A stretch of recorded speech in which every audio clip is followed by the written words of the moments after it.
Welcome to Good Burger Reviews. My name is John and I'm here to review a brand new 2026 movie, and that movie is Mortuary Assistant.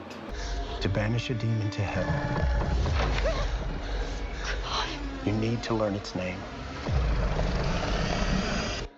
Do I have something that you want? You need to get off the phone. You have to. This movie is starring Willer Holland, Paul Sparks, and John Adams. It is directed by Jeremiah Kipp. It was released in February of 2026.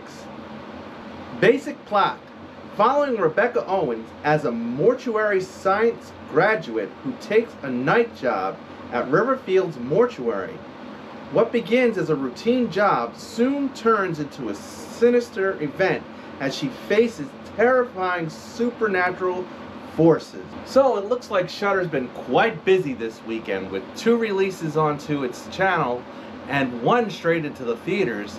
We've got a lot of reviews ahead of us. We're going to do them one at a time, and the first one is Mortuary Assistant. And that is another video game adaptation movie. And this one is fairly creepy, but the question is, will it fall into all these same video game tropes and confusing plots and lost in space type of plot lines, or will this one pull through? So let's get into the good, the bad, and the ugly on Mortuary's Assistant. So in the positive is definitely going to be the basic setting taking place in a funeral home or a mortuary. Very creepy. And it kind of reminds me of this movie I saw a couple years back called The Possession of Hannah Grace, about a security guard that works the night shift in a morgue in a hospital, coming to find out that one of her corpses is possessed by a demon. And this story has very similar plot lines, but I think it veers off in different directions than Hannah Grace. This movie also has all the traditional haunts, spooks, bumps of the nights, demons running around. Another thing I'll put in the positives was the music. There was some decent music, especially in the front end of the movie, especially while our main character, Rebecca Owens, is walking around the mortuary and traveling back and forth to her house. Now I will say there are what seems to be multiple type of entities, or maybe the way the entity presents itself, but the head demon, who kind of looks and sounds like Schmeagol from Lord of the Rings, but much more scarier, like a skeleton meets a demon. And the design of him is actually pretty scary, pretty intense, especially when he is in full form. And also in the positives, I will put the character of Rebecca Owens overall, and the actors who played her overall. A lot of this movie rests on her being very emotional in intense situations. I feel like overall she does a decent job. And that'll lead me to the mixed. So in the mixed category for Mortuary Assistant is definitely our co-star. His name is Richard, played by Paul Sparks. Now I'm mixed about him because I felt like he was kind of directed to act in a very creepy and unemotional way, but it kind of translated as just bad acting because the line delivery is very stilted and very rough. Another thing I will put in the mixed category is this entity can get confusing. Sometimes you don't know which body he's in, whether he's in our main star's body, his own body, or any of the other characters in this movie, and it jumps around a lot, so you're not always sure who's hosting the demon at any given moment. Also in the mix was, I was trying to figure out the time period on this movie because it seemed like it was a throwback movie, placed in the 70s or 80s, because there's a rotary phone and a VHS tape and even cassette tapes in this. In one scene, which was pretty amusing, she puts this cassette tape in her 1980s style boombox while she's embalming one of her corpses. But then in other scenes, she's on her cell phone, she's texting, she's calling people through her cell phone. So I think, well, maybe we're not in the 80s. We're at least in the 2010s or 2020s. it never really clarifies. And the last thing I'll put in the mix is the fact that this is another video game adaptation. So walking into this movie, all I knew it was a Shudder release. It wasn't until the way end of the movie and the end credits came up that I realized it was a video adaptation. And I've been having a rough time dealing with a lot of crappy video game adaptations coming out.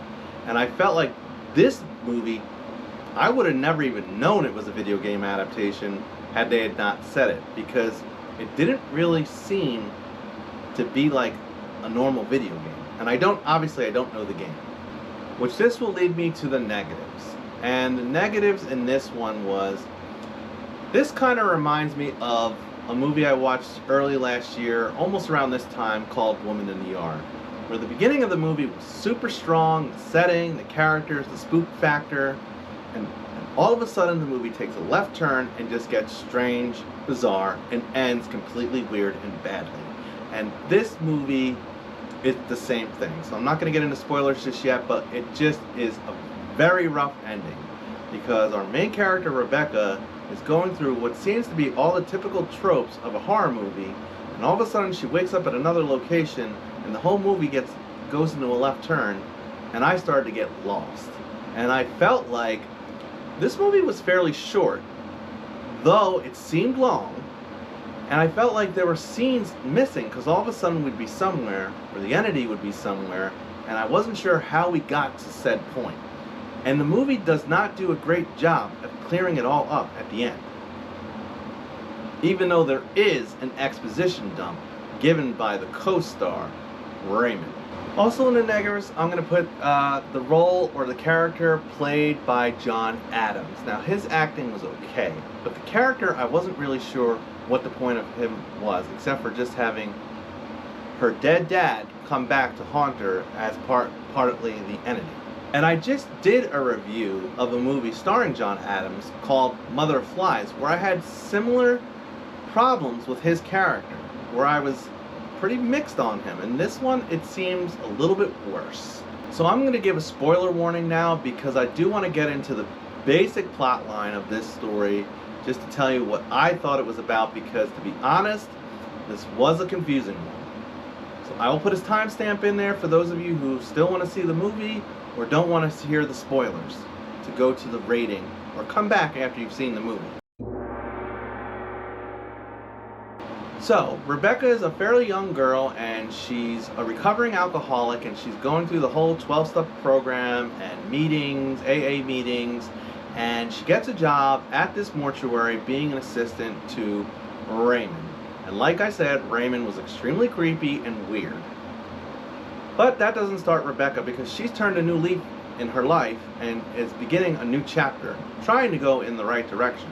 As a recovering alcoholic, they do a fairly decent job of demonstrating that. After Rebecca's done with her training, she's sent back to the mortuary for her first night all by herself. And that's when things immediately started getting creepy. Bumps in the night, creatures lurking in the basement, and all sorts of havoc will unravel as she starts having to embalm her dead corpses and put them in a cremation. Now the first night was fairly spooky, but then she leaves and she goes to an AA meeting. And she meets her sponsor, who's the only other person who's kind of in this movie other than Raymond, and her dead dad. Her sponsor's kind of a tough cookie, but she's supportive and there for her. And I felt like the actress did a good job for all the things she had to do for her role. Now Raymond calls her back to go back to the mortuary because more corpses have arrived. And when she goes back the second time, this is when things really start to get weird. And the story started to lose focus, because creepy things start happening while she's there, and it's getting intense. Again, reminding me of the Hannah Grace movie. But then all of a sudden, she wakes up in her own bed, and I'm like, how did she get here? And her sponsor's banging on the door saying, I know you've been drinking, and I know you've fallen even though you just hit your year anniversary, and we need to get you restarted again in the program. But it turns out, Rebecca Owens hasn't been drinking. She's been cursed by some sort of bizarre entity that seems to be in her sometimes and gone the next moment. So she battles with her sponsor, trying to explain that, hey, I'm not drunk, I'm being stalked and possessed by some sort of demon, and she's not even sure of that just yet. And also having visions of her father who passed away when she was a young child. Then the next thing you know is the demon's taking her over and she kills her sponsor. Only to find out that her sponsor is still alive. And this is what I mean. It started to get confusing and I wasn't sure what was real, what was a dream. Oh God, I could be bounded in a nutshell and call myself a king of infinite space. Were it not that I have bad dreams. She also was getting phone calls from Raymond trying to explain to her what to do. And she's like, what have you gotten me into? And she's battling with him on the phone because it's already apparent that he's kind of knew that something was wrong with this mortuary. So, in bouncing around this mortuary and being stalked by demons and visions, and seems to be getting thrown around from memories of her at the age of 14 when it seems like she might have been a runaway and her dad went looking for her, and that was probably what led to her death. But again, this movie gets confusing about what's real and what's a dream.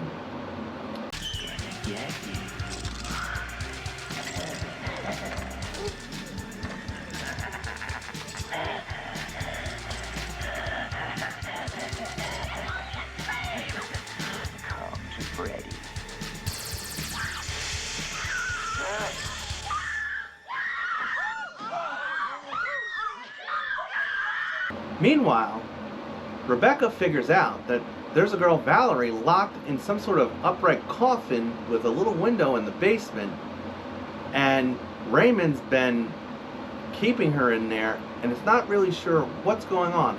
Is she a good person? Is she someone she should rescue? Or is she also possessed by this entity? Well, it all culminates to Raymond showing up and the entity battling both of them and all of them, including Valerie. And finally, after it goes what seems to be in and out of reality, Raymond takes Rebecca upstairs to explain to her that he's been dealing with this his whole life and trying to convince her that maybe if they can team up together, they can battle up together and fight off this entity, because the only way to truly get rid of it is embalming them with the blood and cremating them in the crematory. Which seems like a very long-winded, complicated thing to do to keep an entity at bay. And this is where Rebecca, who seemed like a smart person, makes poor choices. Especially when she shows up to the mortuary when she should be driving to the police station.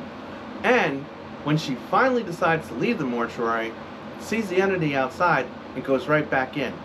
The end. And that's it.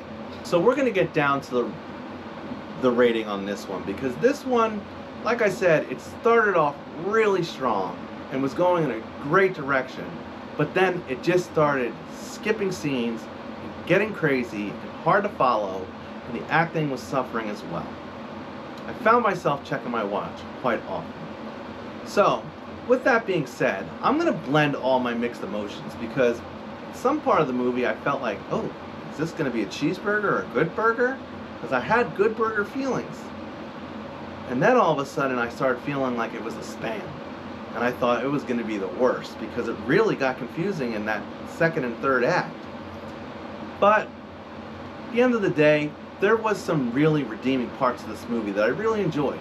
Especially the design of the entity and the setting of the mortuary. So I'm going to blend this all together. Give Mortuary's assistant a turkey burger. Well, that's it. Please don't forget to like, subscribe, and tap that notification bell. All that jazz. Also, don't forget to stay scared of those entities that stalk you in your mind, in your body, and in your morgue.